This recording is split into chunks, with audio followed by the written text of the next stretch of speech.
Silver and gold are ripping here this morning as the stock market sells off, and bonds are also selling off as well. It's an interesting day in the markets, and in this video I'm going to be talking about current trades that I have, some good, some bad, and talking about setups that I'm looking for going forward. Let's jump in. Okay, so as we get started here today, I just wanted to walk you through a little bit of everything that's going on in markets. We do see indices lower here today by over 1% for the NASDAQ, and the S&P 500 is pretty close to that, but bouncing just slightly here as we film this video. The Dow is performing just slightly better. You can see here, we can zoom in over here, 0.91% down for the S&P. NAS is up or down 1.39, and the US 30 is down about 0.7. In other news, you have the dollar index actually coming down here as well. The euro dollar's moving higher, the pound is kind of moving all over the place, and gold, despite making a huge push up to 22.75, is pulling back here today. And finally, oil is pulling back slightly, but overall making a big move to the upside today. As we get started today, I thought it might be interesting to take a little look at retail positioning. This will show us, of course, where retail trades are generally falling. What we can see is they're generally more bullish on certain areas of the market. Actually, the NASDAQ showing up, which is actually a pretty contrarian signal. We can see that some of the indices here are still very much on the sell side for retail traders, but it seems like the NASDAQ is being bought heavily by retail traders, which could potentially signal more downside in the short term. In other news, you have things like the Australian dollar, the Kiwi dollar, silver, oil, pound, NASDAQ, etc. on the contrarian sell signals, meaning that retail traders are heavily long these things. And on the flip side, you have retail traders very short on things like dollar yen, the FTSE, the S&P, and the Dow. On the flip side, we can look at the commitment of traders data, which shows us what institutional money is doing over time. And you can see here that in the longer term kind of general positioning, we see gold, oil, silver, and the Dow as more heavily longed positions, whereas the Australian dollar, the yen, the bond market, and the Swiss franc are more on the short side. In the latest weekly filing, what we can see here is that the NASDAQ got sold heavily, same with the pound, and the S&P and gold got bought pretty heavily as well. Taking a look at the top setups, we can see we still have oil up on top, which is great. I'm currently still long oil. Dollar yen creeping in as a dollar yen bullish signal, which is very interesting. Dollar CAD creeped back down to a 4. It was a 5 this morning, so kind of flipped there a little bit. And then if we take a look at the sell side, we've got the pound USD, Kiwi dollar, pound Aussie, Aussie dollar, pound CAD, euro dollar. These are your bearish readings currently on the Edge Finder. Also, I do want to announce that right now we are doing our biggest sale on the Edge Finder of the entire year. We are celebrating 2 years of creation since 2 years since we created the Edge Finder, made it public, launched it to the public, and to celebrate that 2-year celebration, we are doing 45% off of the Edge Finder. This is the biggest discount, no cap, no false claims. Genuinely, this is the biggest discount that we do all year.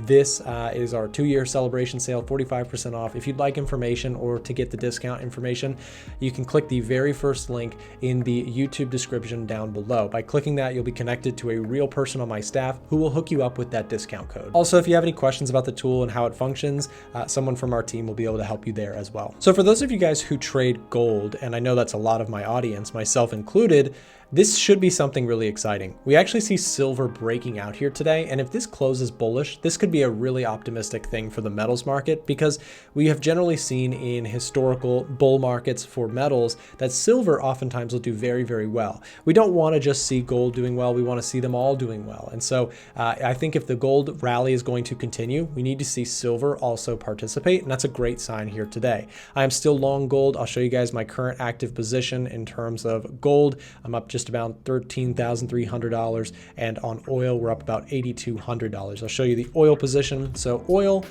here is the position there on the 4-hour chart. I did trail stops here this morning, and so nice little move there on oil. Went ahead and trailed my stop just below this market structure here. So looking really good. We'll see if that one continues to want to run. And continuing with some of my not so great trades, let me show you my XLY position, which I am down $580 on, and my TLT position, which I'm down $665 on in unrealized gains. Let me show you those charts just so you can kind of just so I can kind of show some full picture here. Not all of my trades are winners, and no trader takes 100% win. So I think it's important to show. I sold puts on TLT. Of course, the market has moved lower, which makes my puts makes the puts more expensive, and because I'm short the puts, it's kind of a not great thing for me. Anyways, XLY is also a position here that I have, XLY. So this is another position that I have on, that I've sold puts on. And with this drop, the puts have become more valuable. Of course, I am short the puts, so that's not so great. This is my option strategy that I trade.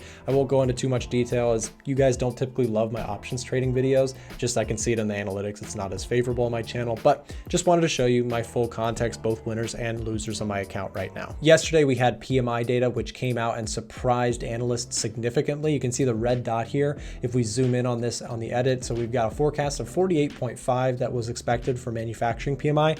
It came out at 50.3, which is actually expansion in the manufacturing sector, which is great.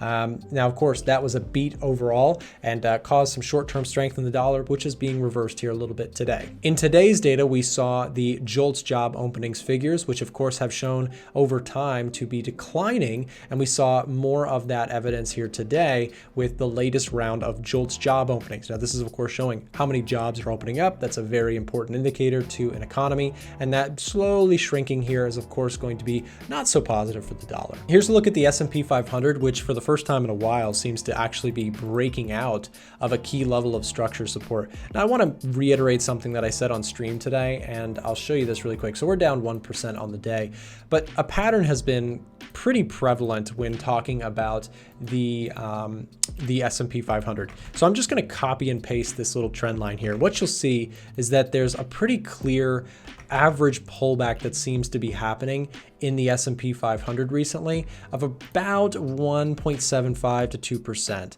So you can see that that distance here, about 1.8% over here, about, let's see what this one was, about 8.6%.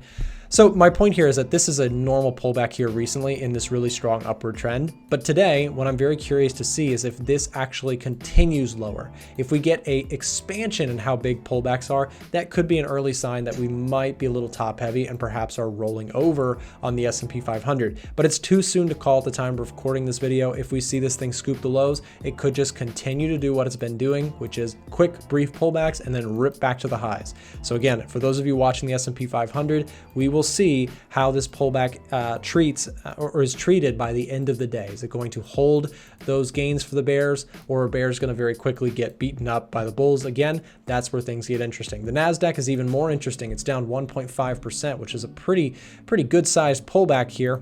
And again, it's been really choppy here recently. So giving back a lot of gains that have been made in recent times. The Dow pulling back to support. If you're asking me, Nick, are you buying this one?